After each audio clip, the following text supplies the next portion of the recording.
Hi there, YouTubians. CJ Holmes here.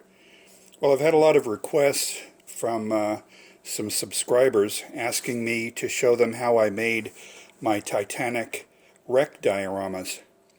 And so I'm going to go ahead and show you how I did it. This is going to be a series of videos taking you step by step on the procedure to turn a 1/350th scale Titanic kit which should normally look like this, or better, when it's finished, into the wreck of the Titanic. We're going to go over the bow section and the stern section. We'll start with the bow section first. So let's just get going with it. As I said, you're going to need a model of the Titanic here. The kits are selling for like $70, $80, $100 now. I try to find ones that have been started. What I find frequently happens is that people will get real excited about building one of these models, and they'll start assembly, which usually involves putting the bilge keels and the propeller wings on it and the rudder. Then they'll slap some paint on it and either get discouraged with the quality of the work they've done, or get discouraged by the daunting task of assembling, painting the hundreds of parts that make up the ship. And so they give up, or they run out of time for whatever reason. They just never finish the ship. So I look for partially assembled kits. I found them as cheaply as $3, complete but started, at the swap meet. On eBay, I've paid $20 to $30 for partial assemblies, and that's what I base my dioramas on. This is an example of one. It had a heavy coat of gloss paint on the hull. I stripped it with some Easy Off oven cleaner. It's not a thorough stripping, but there's a hull that I can work with. All right, so you need the kit. Let me just take the completed pre-iceberg kit out of the way so I don't injure it. By the way, I'll turn the lights off and show you how I lighted it. Stand by just a second. Alrighty then, so there's my Titanic model lit up. I don't know how well you can see it, but there it is. Looking at the port side with the port running light, the red light. And there's the starboard side, showing the green running light. Anyway, so that's my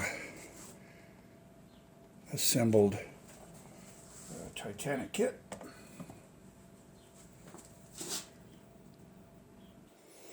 All right, turn the lights back on and let's turn off the lights. Alrighty then. So I completed this kit, and I would consider it a competent job. Drilling out around 1,000 portholes is not easy. Painting it neatly is not easy. Rigging it was not a lot of fun, but I did a decent job. I didn't use I didn't use the brass railings. I used the railings that came with the ship, the plastic ones, although the newer models quite often come with the brass etched railing kit. I would suggest that. But anyway, I endeavored to make this model with the pieces as they came in the kit. And it came out pretty good. All right, so let's get it out of the way, and we'll concentrate on starting our wreck model. All right, so here's an example of a partially assembled kit that I purchased on eBay. I think it's complete, fairly complete anyway. And as you can see, someone put the wings on, the propeller wings. They assembled the rudder and the bilge keels. And they did a little bit of painting on the hull itself. No other real work was done. Looks like everything's still in the bag.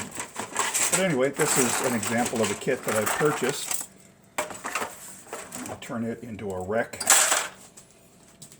And there's the instructions, so let's get it out of the way.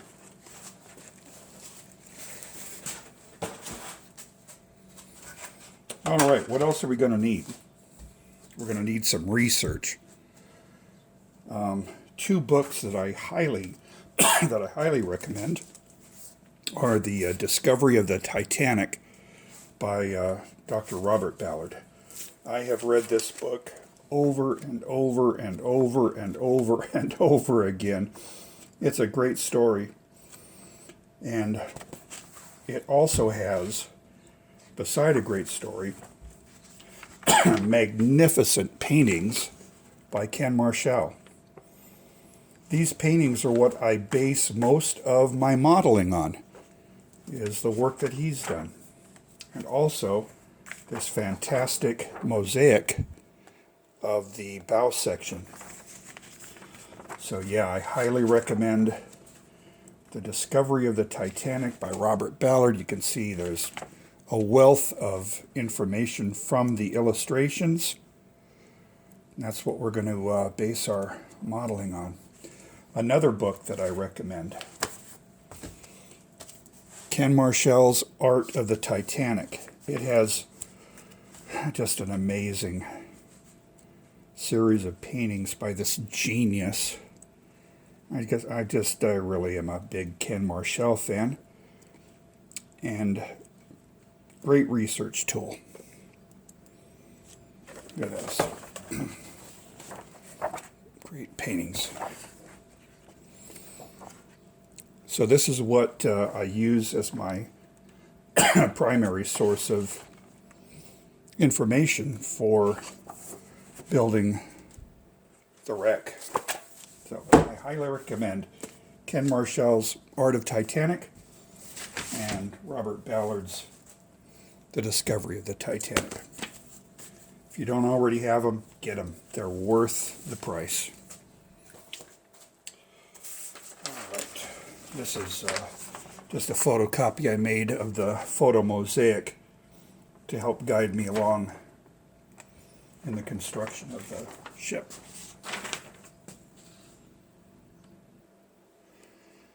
All right, as if the bow section weren't hard enough to model, we're going to cut this roughly in half. The stern section, other than about this portion aft, is all going to be scratch built.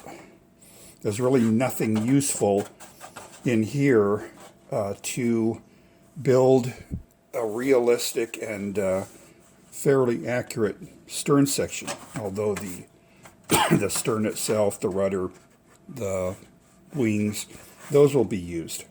But I'm going to make your life a lot easier. One of the most daunting tasks in building this stern section is the reciprocating engines. The aft 3 sets of cylinders are still on the ship and visible.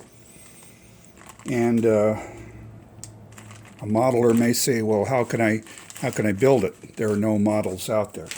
Well, I have created a resin kit of the reciprocating engines.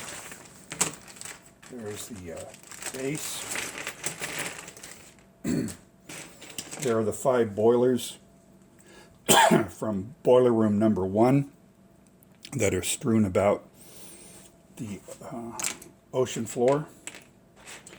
Here are the 5 boilers that can be seen in the aft end of the bow section. And then all of the cylinders are in there. I'm perfecting the kit. I've made improvements since I cast these to the blocks, the base, into the other parts. But anyway, this is going to make your life a lot easier.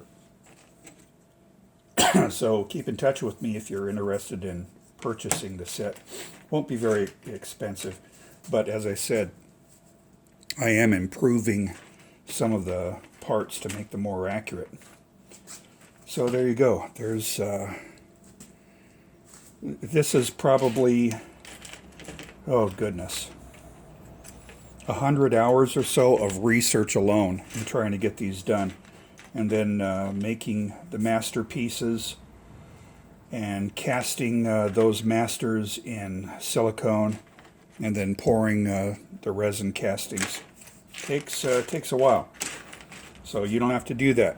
You can use this. Alrighty then. Let's get started here. Let's do some research. We know that the the original Titanic was just a little less than 883 feet long. That's 10,596 inches.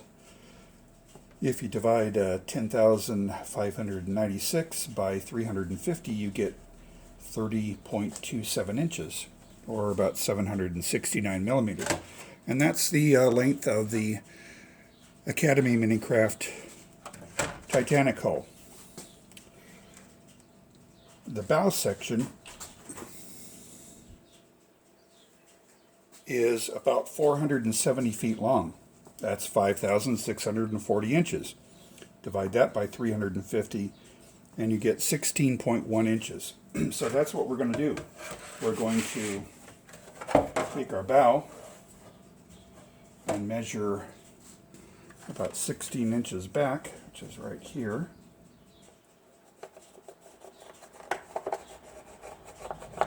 Okay, fairly straight separation there. And we're just going to roughly cut it like that. Alright, cool. So let's get to cutting.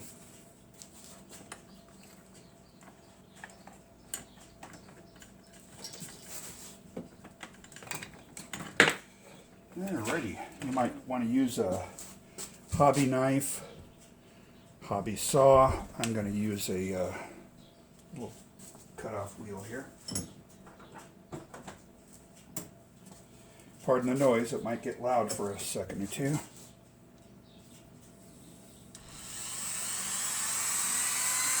Here we go.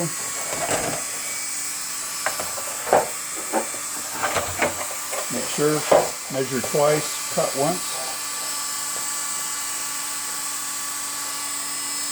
16 inches.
Alrighty then.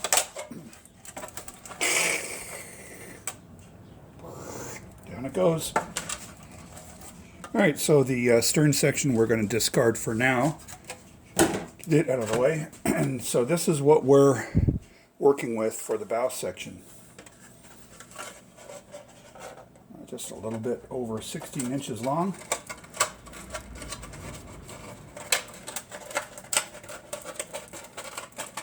And cool. Great. So now I want to mark out where some of the gashes are. Now when I say gashes, I'm not referring to the series of punctures that occurred along the keel line of the hull that actually caused it to sink. Many people mistake a large gash here for the iceberg damage.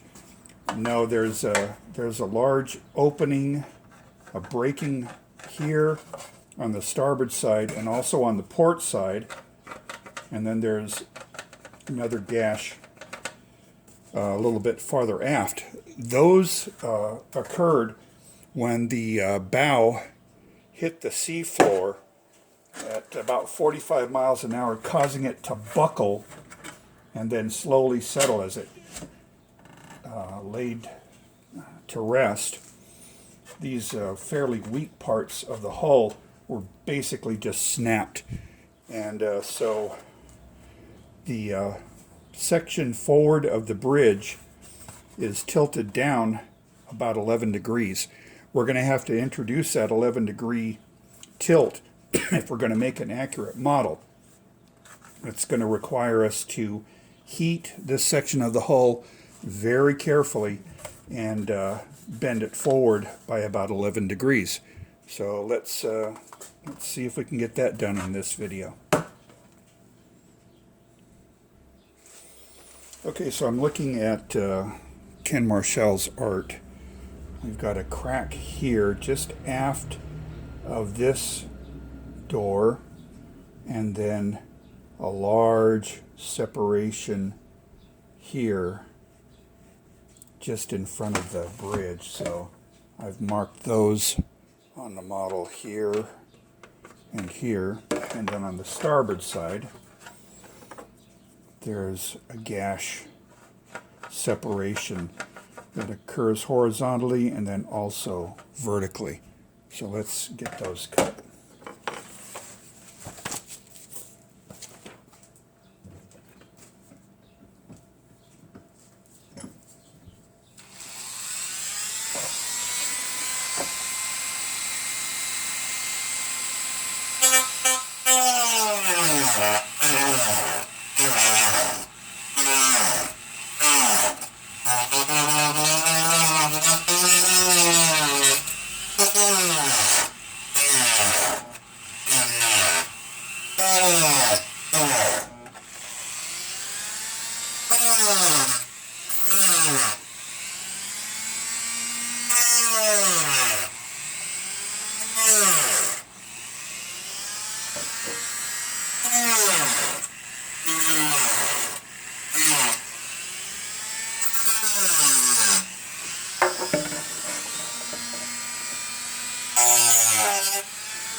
All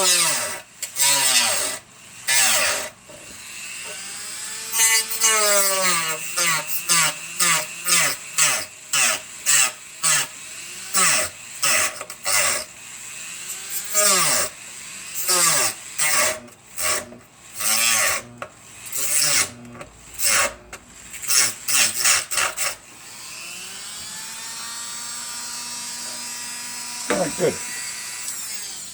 We'll leave that at that for now. So now I need to make something like a little template to guide me in bending the forward section about 11 degrees. Alrighty then, so I've used a compass and rulers and stuff, and I've come up with about an 11 degree angle, and that's how much we're going to bend this forward section down. What I want to do is chop off a bit of the keel here to make it easier to bend. So let's find a convenient saw.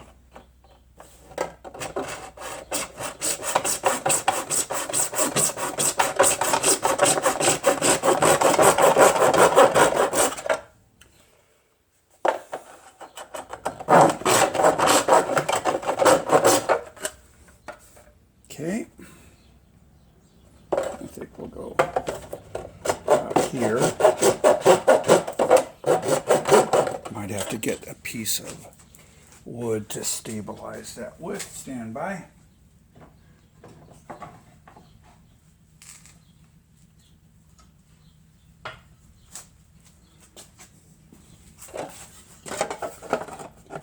Probably way too wide, but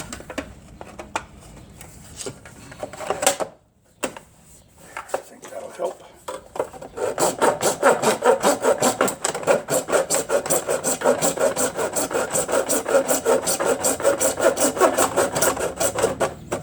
You know what? Let me just go ahead and use my dentist drill.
Alrighty then, let's see if we can cut through that now.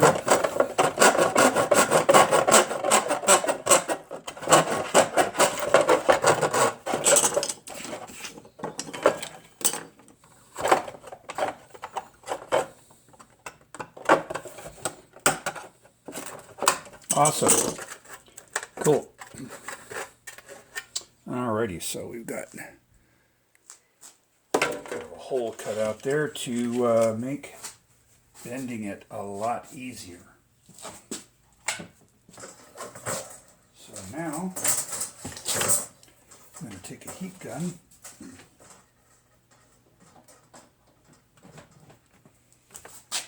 and heat up the heat gun.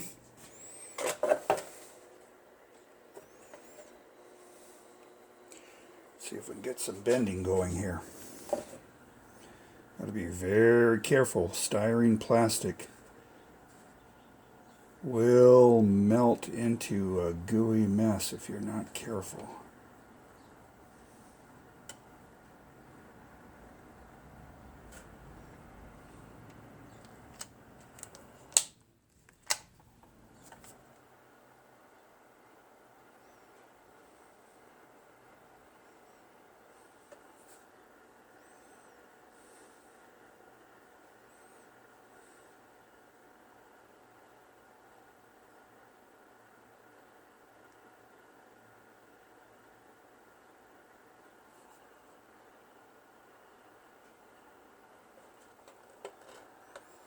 I really don't want to heat this area much because that will really make it too distorted. So now I'm going to try to bend.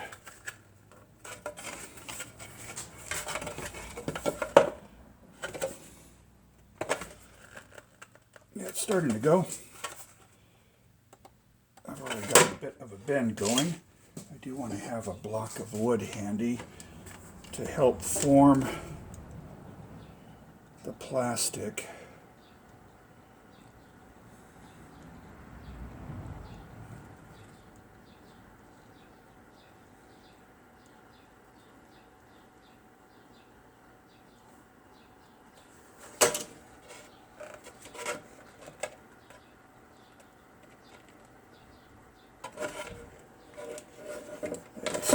It's starting to bend nicely now.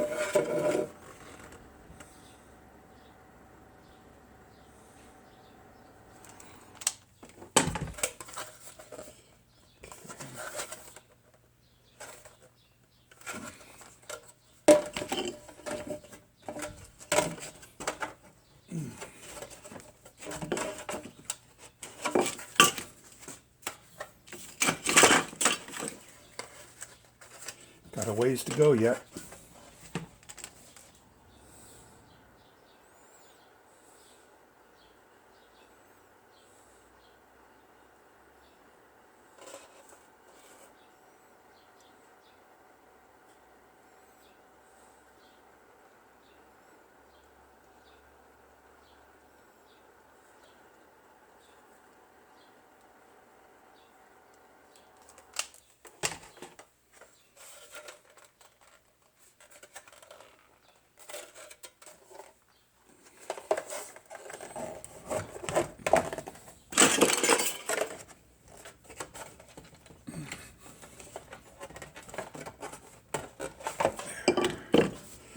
I don't want the folds to be so obvious and large that they're out of scale.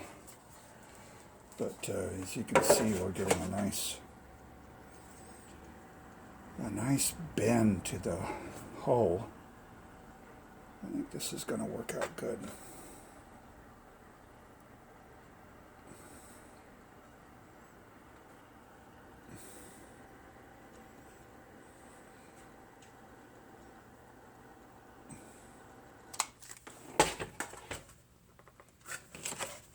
Look here, very close. See, there we are right there. So that's where we want to be. Let's get those deep folds minimized.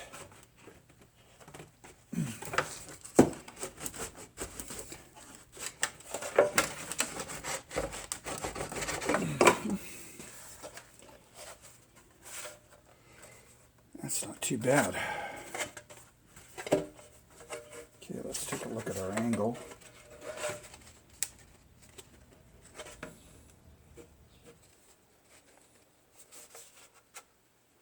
pretty good.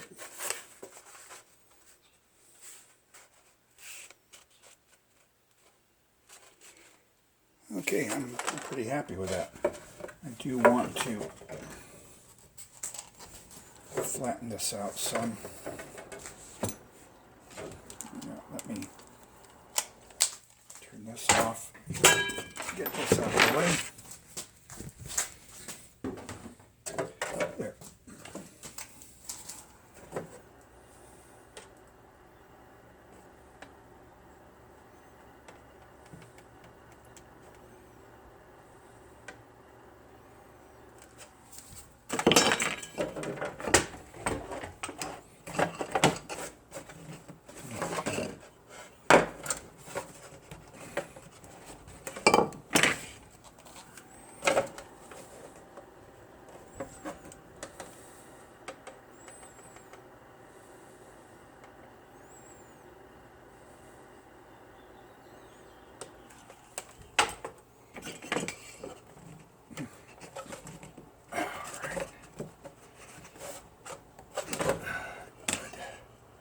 That's looking real good.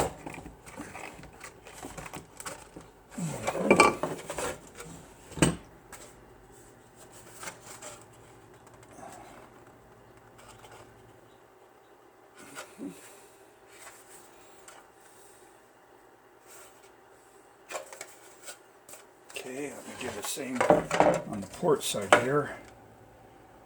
Heat up this. It's got a real obvious fold there that I want to try to minimize.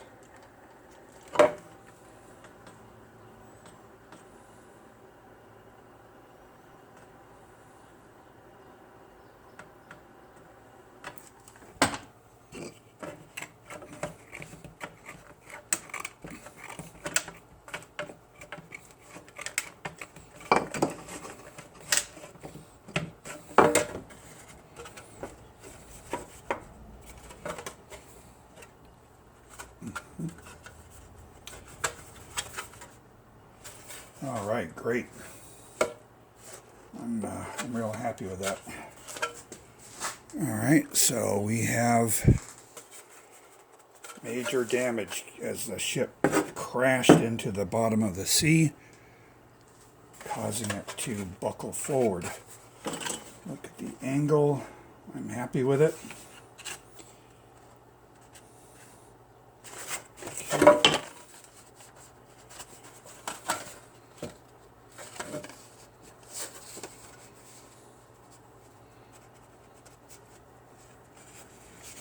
Come on. Looks good. Okay.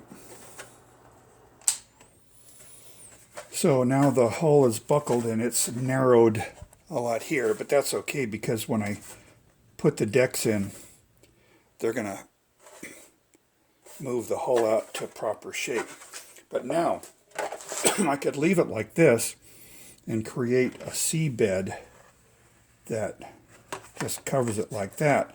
But then the seabed would have to be pretty deep, several inches. So instead, what I'm going to do is I'm going to follow the line of the keel and take off this portion of the hull so that it'll lie flat on my board when I go to mount it onto a seabed. So I'm just taking a rough measurement. All right.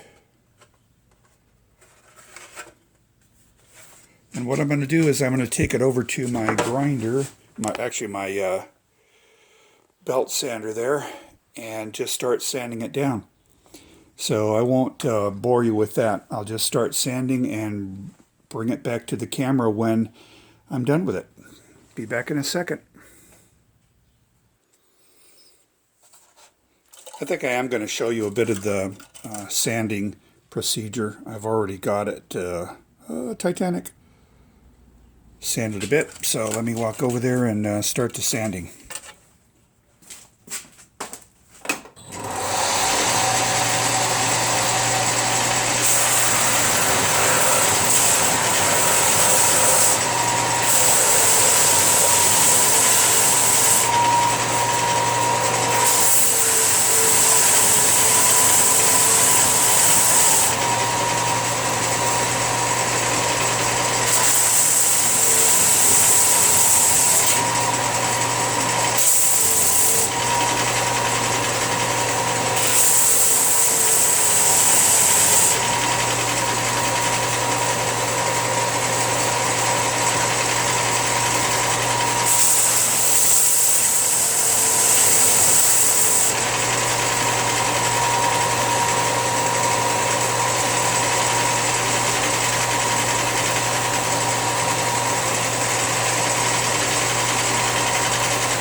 Alrighty, so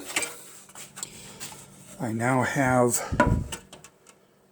the hull shaped and cut so that it will lay fairly flat against the mounting board for the diorama. That's how much the ship is buried in the ocean bed. It goes all the way up to the level of the forward anchors. So you've got mud going all the way up here, covering this. I am going to flatten out these folds a little more. They're a little bit more than I want. But anyway, the ship, the hull section of the bow, that's basically ready to start assembling. Oh, and do I have the... I don't have the... let me show you the boilers. Get them out of the kit here.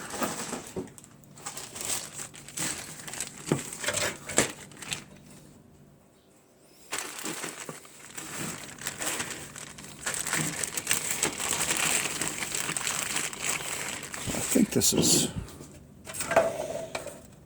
where they're going to go. So there you go. These will be cemented in place here.